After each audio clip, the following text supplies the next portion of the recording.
првиот специјализиран центар за решавање на проблемите со спиењето на децата на возраст од 4 месеци до 6 години, во својата работа опфаќа индивидуални програми, едукации и совети за тоа како непреспаните ноќи да останат во минатото, бидејќи, како што велат, уметноста на самостојното заспивање е непроценлив дар што можете да го подарите на вашето дете, но и на целото семејство. На оваа тема поразговаравме со Сања Ѓорѓева, обучен, лиценциран и сертифициран тренер за спиење, која дипломирала во програмата на Кимвест, која воедно и најпрофесионална и најтемелна сертифицирана програма за спиење. Сертифициран тренер за спиење е вашата професија со која се занимавате веќе 5 години. Многу интересна професија за која би сакала да слушнеме нешто повеќе токму сега. Да, сертифициран тренер за спиење е доста интересна и уникатна професија на нашите простори. Иако во Америка, во Европа веќе повеќе од 30 години постои, е сосема нормално, али ете ја се обидувам на некој начин да ја донесам и кај нас и да им покажам и да дознаат сите дека сепак постои сертифициран тренер за спиење на бебиња и дечиња и дека не е нормално бебињата да им се будат толку често во текот на ноќта. Што вас лично ве мотивираше да се занимавате со оваа професија, да ги поминете сите тие обуки кои сте ги поминале за да станете ова што сте сега? Прв пат кога јас станав мајка, нормално со непреспани ноќи, човек ќе најде на се и се што и ќе побара се само за да дознае и да си помогне на некој начин. Искрено не можев да го прифатам фактот дека е нормално толку чести будења за едно бебенце кое што треба да расте и да се развива, дека е нормално да не спие. Имав среќа што веќе известно пред неколку години се занимававме со истражувања за сонот, за спиењето и веќе бев во контакт со одредени луѓе кои што ми помогна за сето ова да стане на еден начин реалност. Така што кога прв пат станав мајка, одлучив да го направам тој чекор, да се запишам во школата во Америка, да ги завршам сите потребни сертификати и обуки за да можам и јас да станам сертифициран тренер. Рековме се занимавате со истражување, сте се занимавале, веројатно се уште го правите тоа. Што тоа значи? Колку за вас непроспиените ноќи, нездравиот или квалитетниот сон се предизвик? И дали може би, освен за малите деца, за бебињата, понатаму ќе ја проширите работата и на останатите луѓе, зашто проблемите со спиење се Да, дефинитивно, тоа ни е и планот. Прво почнавме со по-малите, меѓутоа планот ни е да се прошири и на повозрастните и веќе сме во некои крајни фази каде што ќе имаме и тренер за спиење за возрастни.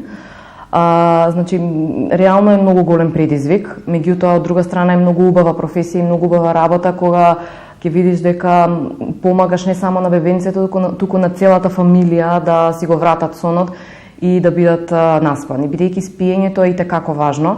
Бебиња и дечиња кои што не спијат, кои што имаат проблем со спиењето, се и понервозни, концентрацијата им е намалена, тоа влија и нормално на мајката и на таткото, на целата состојба во фамилијата влијае сонот. Така што многу голем предизвик и реално секој ден ни е се поголем предизвик да помогнеме на што е можно повише фамилии. Можеме ли сега во неколку реченици да објасниме што точно, колкава е вашата улога во целиот овој процес? Што значи колку време е потребно за да се навикнат родителите, а пред се бебето на... Значи, јас работам директно со родителите, тоа да го разграничиме, не работам директно со дечињата, туку со родителите. Правиме план, правиме целосна програма за прво гледаме колку спие во текот на денот, која е причината поради која што се буди навечер, доколку не е медицинска, не е некој медицински проблем, тогаш ние настапуваме на сцена, ете да кажам, и ние им помагаме. Доколку е медицински проблем, нормално ги насочуваме кај своите педиатри или кај стручни, кај медицински лица за да им помогнат. Значи, правиме прво една анализа на фамилијата на детето и установуваме кој е проблемот, зошто не спие навечер.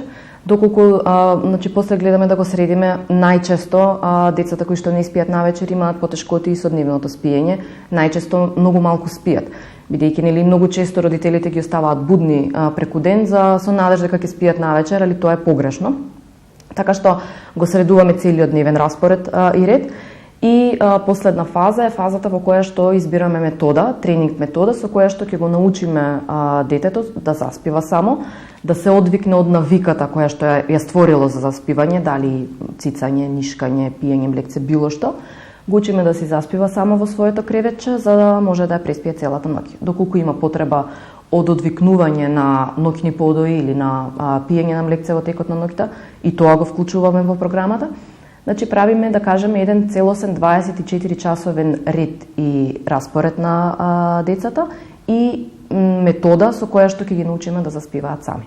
Така. Убаво, лесно звучи, но со какви потешкоти најчесто се соочувате при вашата работа? На што најчесто се жалат родителите?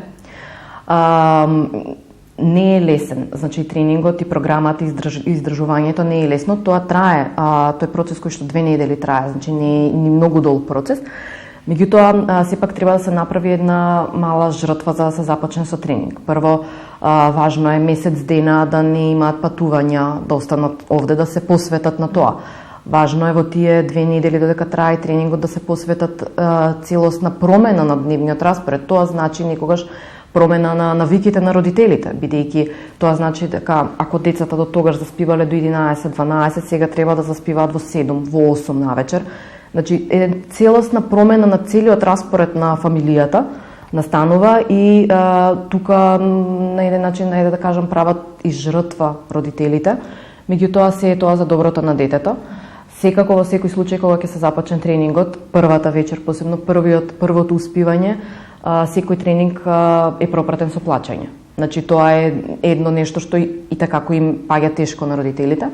Меѓутоа, кога ги правиме програмите и кога ги избираме методите, гледаме да ги намалиме солзите на минимум. Значи, не постои тренинг метода, не постои метода со која што нема да има воопшто плаќање.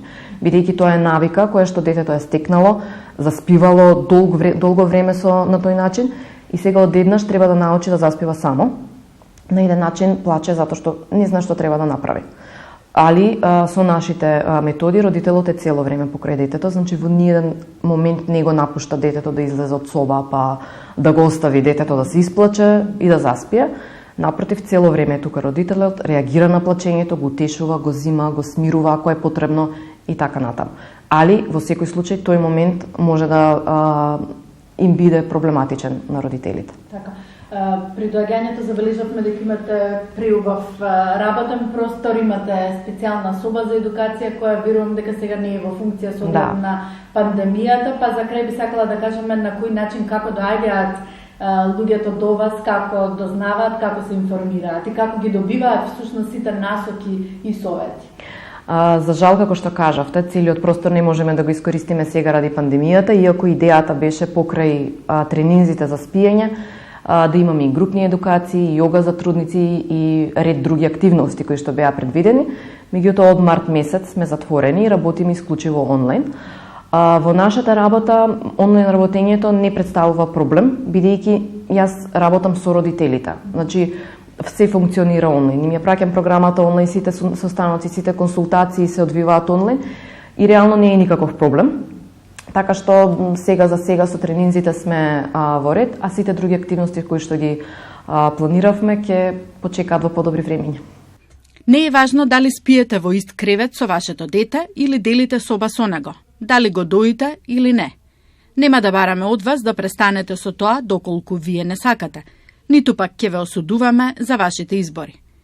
Како сертифициран тренер за нежно заспивање, со вас ќе работам на изработка на индивидуален план за спиење, што ќе вклучи вашата родителска филозофија, возраста на детето и семејната динамика. Истакнува Сања Ѓорѓева, единствениот сертифициран и обучен тренер за спиење на бебиња и деца во Македонија, доктор Goodnight.